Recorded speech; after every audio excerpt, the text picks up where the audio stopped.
Have you ever been scrolling through your phone, like completely zoned out, and then you suddenly wonder, why can't I put this thing down? Or, that little jolt of excitement you get when a notification pops up? Well, today we are going to dive deep into the fascinating psychology of social media. We're going to uncover the hidden forces that are shaping everything we do online. Let's get into it. Okay, so let's start with a kind of a wild thought experiment. What if, for 1 month, you just decided to like every single thing that came across your social media feed? Every single post, every picture, every single update. What do you think would actually happen? Well, believe it or not, this isn't just a hypothetical. A developer named Ramit Chawla actually did this on Instagram, and the results were absolutely insane. His follower count just skyrocketed. He started getting invited to way more parties. People were literally stopping him on the street. His friends were even messaging him, kind of begging him to post something new so they could like it back. It just goes to show you, these tiny digital actions can have massive real-world consequences. And hey, speaking of likes, before we dive into the science behind all this stuff, if you're enjoying this explainer so far, do me a quick favor and hit that like button. And definitely leave your thoughts in the comments. It seriously helps us make more content just like this. Okay, you ready to get into the nitty-gritty? Let's do it. So to really understand why we're so glued to social media, we gotta look at what's happening inside our own heads. We're gonna explore the two key chemicals in our brain that are basically pulling the strings behind all of our digital cravings. So here they are, the two main players in our brain's social media game. On one side, you've got dopamine. You can think of this as the want chemical. Now, it's not actually about feeling pleasure. It's about the anticipation of pleasure. It's the thrill of the chase, right? It's what keeps us scrolling and scrolling, just hoping for that next little reward. And on the other side, we have oxytocin. This is the cuddle chemical. It's all about connection and trust and that warm, fuzzy feeling of belonging. And you should not underestimate the power of that dopamine hit. Seriously, studies have actually shown that for a lot of people, resisting the urge to tweet is harder than resisting cigarettes and alcohol. I mean, just let that sink in. That is how powerful our brain's want circuit really is. And then, of course, there's oxytocin. Now get this, just 10 minutes on social media can boost your oxytocin levels by up to 13%. Now, to put that into perspective, that's the same kind of hormonal spike some people get on their wedding day. It's this incredibly powerful chemical reaction that makes us feel connected and generous and like we're part of something bigger. Okay, so we've got these super powerful chemicals just sloshing around in our brains. So the next question is, how does that actually translate into the things we do every day? The posting, the sharing, and the liking. Let's decode our digital habits. So check out this mind-blowing statistic. In a normal face-to-face conversation, we tend to talk about ourselves maybe 30 to 40% of the time. But on social media, that number jumps to a whopping 80%.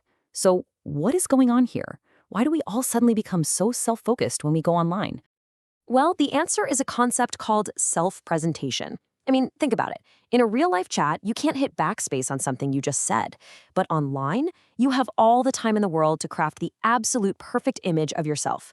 You basically get to be the writer, director, and star of your own personal movie. And that feels good.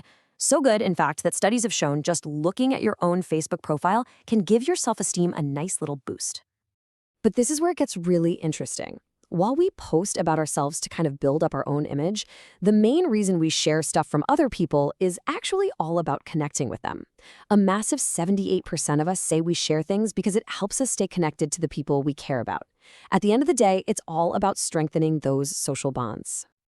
And that brings us to one of the most fundamental rules of human interaction, the reciprocity effect. It's super simple. When somebody does something nice for you, you feel this subconscious urge to return the favor.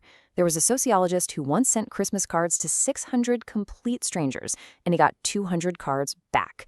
That is the power of reciprocity in action. All right, so we've covered the why behind our social media habits. Now let's get into the what.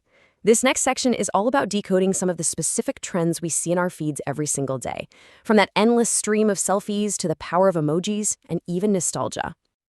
First up, the selfie. You ever wonder why they're just everywhere? It's actually really simple. Our brains are hardwired to pay attention to human faces. I mean, look at this chart. Instagram posts that have faces in them get 38% more likes and 32% more comments.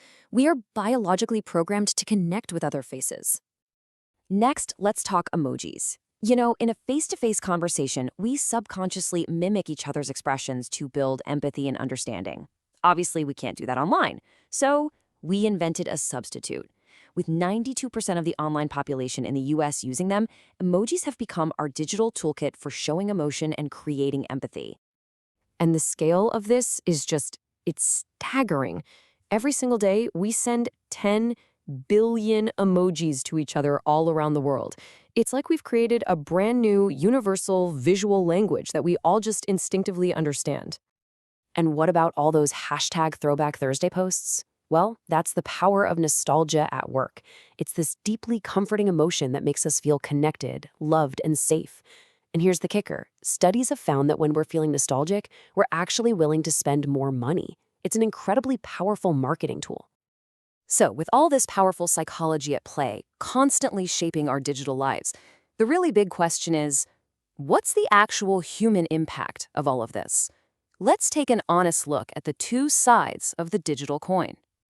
The most crucial thing to remember here is that these platforms are really just amplifiers of our own human tendencies. They can definitely lead us down a dark path of social comparison, which fuels insecurity and anxiety. You know, we've all heard of Pinterest stress or Instagram envy. But they can also bring out the absolute best in us. They can offer incredible social support, foster empathy, and even strengthen our real-world relationships. And here's a really surprising example of their potential for good. One study found that when we're feeling insecure, turning to Facebook can actually be more comforting than almost any other self-affirmation activity. It just goes to show you that, deep down, a lot of the time we're logging on simply to seek connection and support from our community. And that brings us to our final question, and it's something I want you to think about.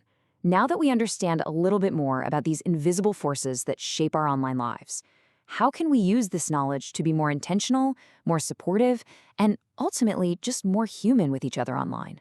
Thanks for watching.